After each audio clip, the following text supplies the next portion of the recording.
Hello everyone, welcome back to my channel. I'm Mike Bass, and today I'll be reacting to Home Free's latest song, The Wreck of the Edmund of Fitzgerald. Never heard this song before, but it's obviously a sea shanty or seafaring type of song, because that's all they've been hitting out lately for the new album that they've got full of those types of songs. Very interested to see what this is about, so let's just dive in.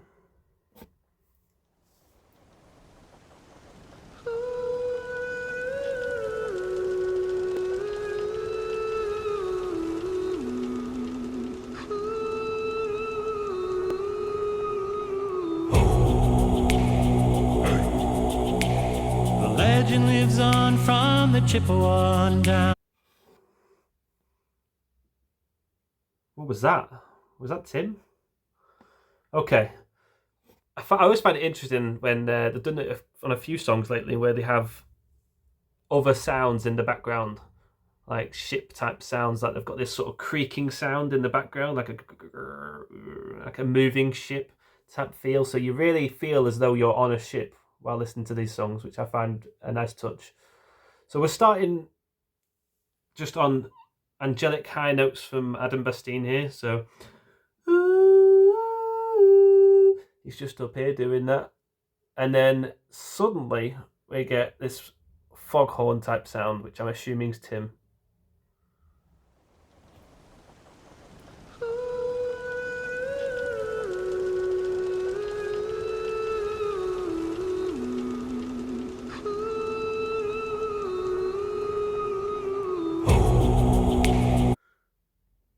Oh, is Tim doing that? I can't tell whether it's like a type of growl or what's going on.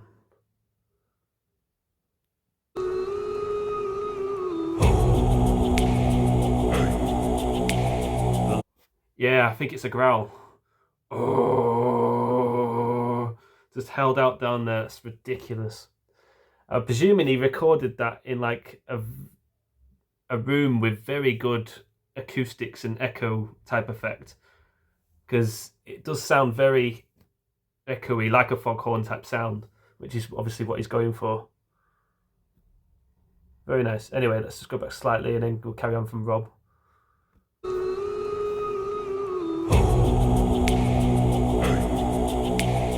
legend lives on from the Chippewa down of the big lake they call Gitchigumi. The lake, it is said, never gives up her dead when the skies of November turn gloomy.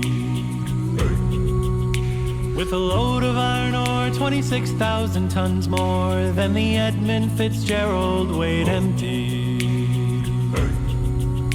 That good ship and true was a bone to be chewed when the gales of November came early. The ship was the pride. Very nice. So obviously not much happening in that section other than Rob taking a lead, sounding very nice. Everyone in the background's on oohs and just holding out oohs. And then at some point towards the end, you get sort of like, oh, and then a hey sound, which very nice. It's that sort of hey, ho, like heave ho, that sort of ship shanty feel, just adding in occasional haze and O's and all that sort of stuff. Good ship and true was a bone to be chewed when the gales of November came early. The ship was the pride of the American side, coming back from some mill in Wisconsin. As the big freighters go, it was bigger than most, with the crew and good captain well seasoned, concluding some terms with a couple of steel firms when they left fully loaded for Cleveland.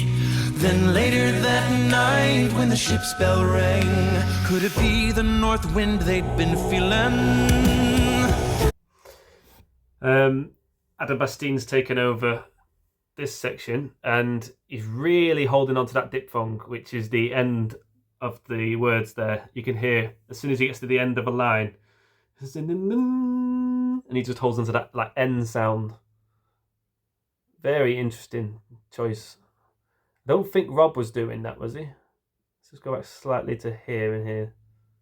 Chewed when the gales of November came early.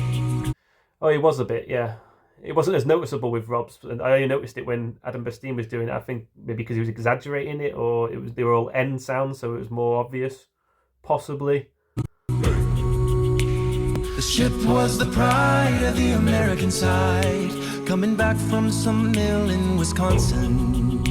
As the big freighters go, it was bigger than most, with the crew and good captain well seasoned, concluding some terms with a couple of steel firms when they left fully loaded for Cleveland.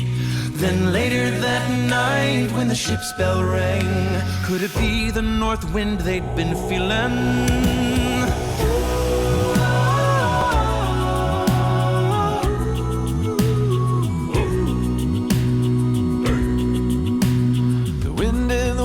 So yeah, just on that bit then, that sort of intermission type thing where they're not doing any singing, they're just sort of doing like oohs and all sorts of things. But you started that off again with that foghorn growl from Tim down there, and then he occasionally comes in with a just this low rumbling growl. Fires made a tattletale sound and a wave broke over the railing. And every man knew, as the captain did too, 'twas the witch of November came stealing.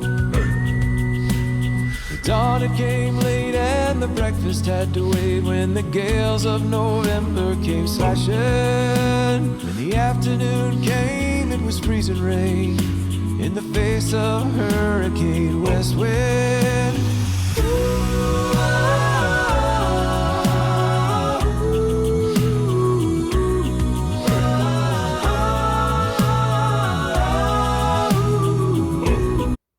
Yeah, I think Adam Brooks coming in with a couple of times going like that whirlwind sound that he does. Tim's bass is getting a lot more front and center throughout this bit. You can hear him going dum, dum, dum, dum. He's really getting that sort of bass hits in there. What else happened there? I think, oh yeah, there's whistling at one point, which I'm going to assume is Rob, because we know he's good at whistling. Witch of November came stealing. The dawn it came late and the breakfast had to wait, when the gales of November came slashing. When the afternoon came, it was freezing rain in the face of hurricane west wind.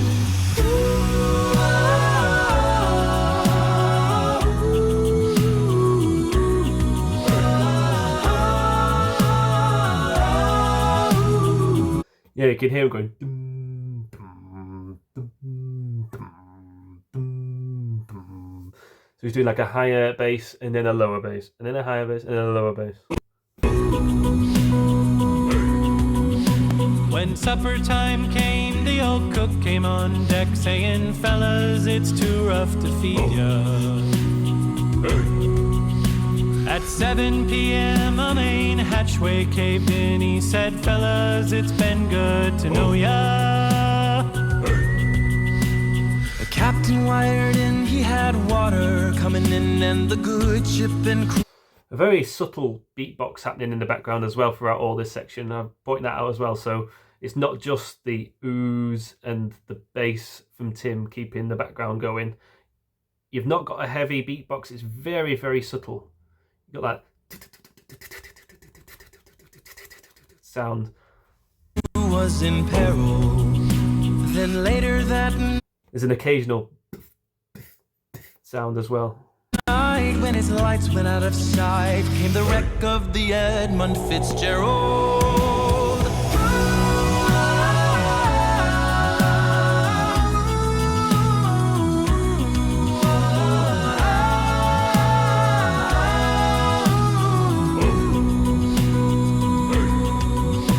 Does anyone know where the love of God goes when the waves turn the minutes to hours? The searchers all say they'd have made Whitefish Bay if they'd put 15 more miles behind her. They might have split up or they might have capsized. They may have broke deep and took water. And all that remains is the faces and the names of the wives and the sons and the daughters.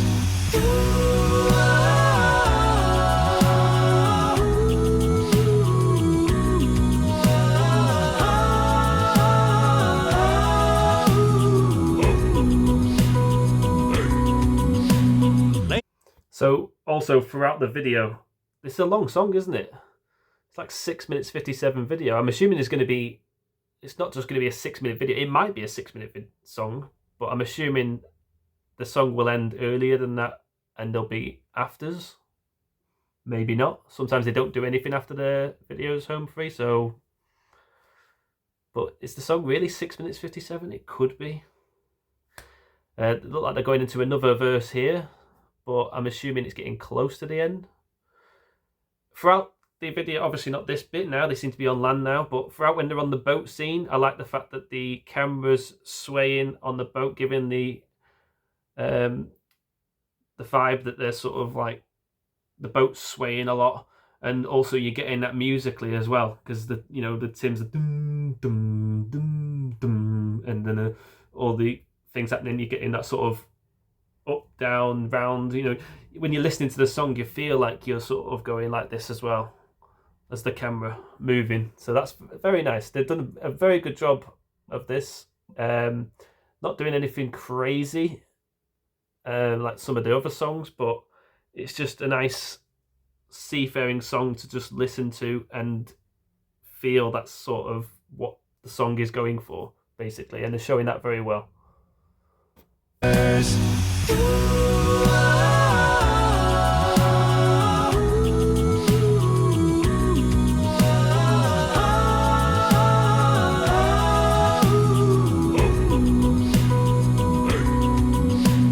Lake Huron rolls, Superior sings in the rooms of her ice water mansion.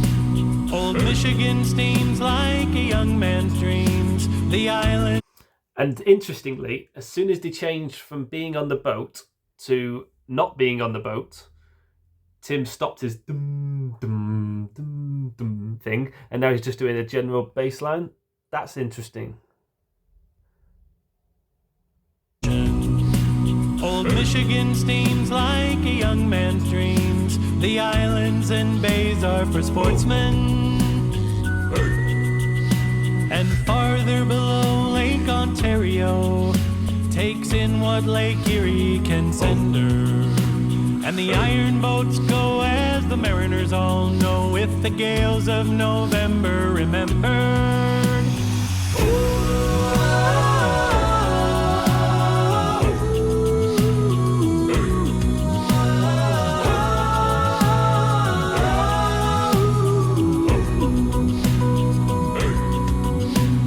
Musty old hall in Detroit, they parade in the Maritime Sailors Cathedral.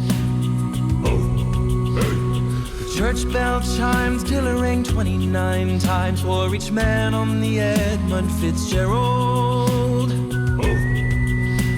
The legend lives on from the Chippewa on down of the big lake they call Gitchagumi.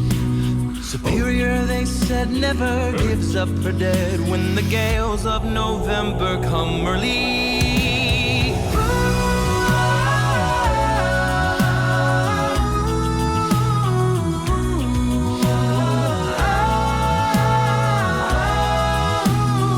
Yeah, you could tell we're getting more towards the end now. I'll wind it back slightly, but you can tell we're getting more towards the end now as the oohs have now become ahs. You just feel as soon as that sort of that growl, low foghorn like growl from Tim hit, suddenly again they're going ooh, and everyone's falling about the boat, and they're sort of getting towards a climax now, and all the oohs now became ah. Just a much livelier sound instead of the ooh, which is just keeping it nice and steady. Superior, they said, never gives up her dead when the gales of November come early.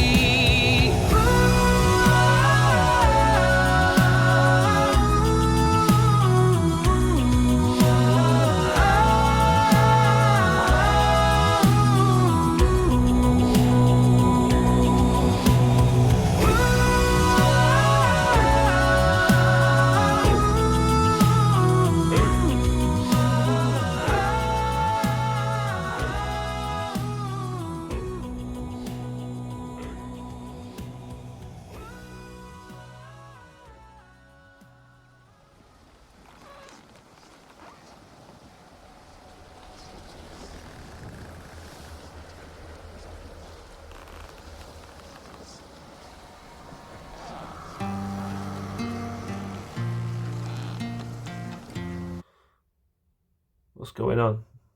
I'll keep playing it to find out, but I'll just comment quickly on, because it sounds like another song's about to start. It obviously isn't, but I'll just comment quickly on the end there. It's interesting that we did a fade out. I think that's a smart choice because of the way the song was going. Obviously, they're telling a story throughout this whole song, and they did a very good job of it, getting that sort of on the boat feel, and just there wasn't any crazy vocals, like they didn't go super high or anything like that. Obviously, Tim's doing his low growl thing like a foghorn and stuff, and he's doing some low bass line, but there's nothing crazy happening with the vocals. They're just singing the song, and then obviously, like you say, emphasizing the diphthong at the end of the lines occasionally. But they just sung it very well. They told the story very well, and just kept the whole feel, which is exactly what they were going for, of that seafaring feel. And then, interestingly, they ended on a fade out, and then we just got like a wind and scenery, and now we're getting some like guitars coming in. I don't know what's going on. Let's just go back slightly and just see what the hell's happening.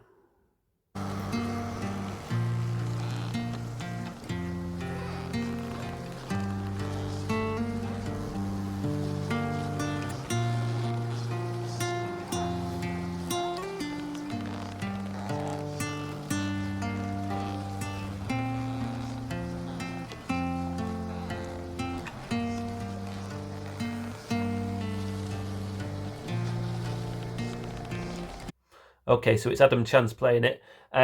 So I'm guessing then this is just him playing out whilst it shows the sticks, which are symbolising gravestones, I believe. I believe this is to do with the story that they were telling.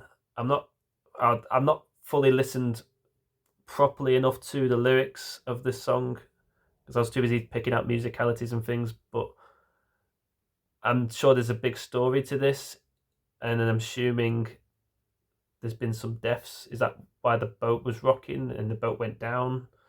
And this is the graves? I don't know. But obviously, it's showing some sticks that are like symbolizing gravestones on the beach, and now he's playing the guitar over it, which nice touch.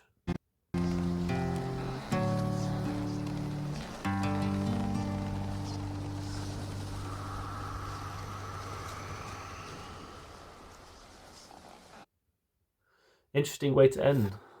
So there wasn't any afters, as in them, after the song, and then maybe Home Free there saying, "Hi, check us out," blah blah blah blah blah.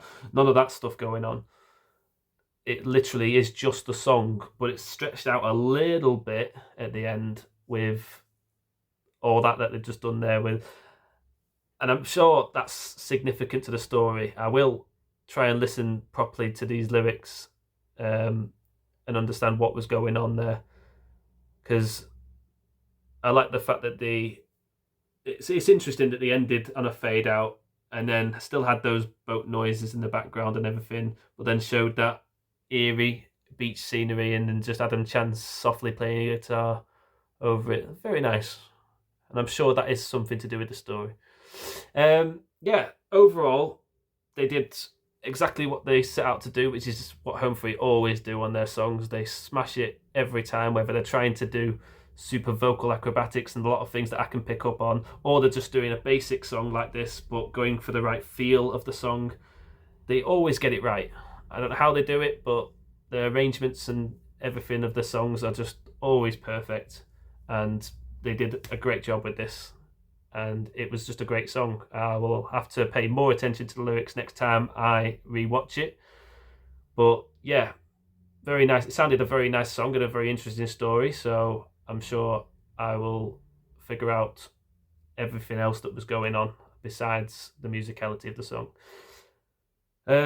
As always, give Home Free a like and subscribe. They are amazing at what they do. Feel free to give me a like and subscribe if you like. I will link the original video of this in the description, and I will see you next time. Bye for now.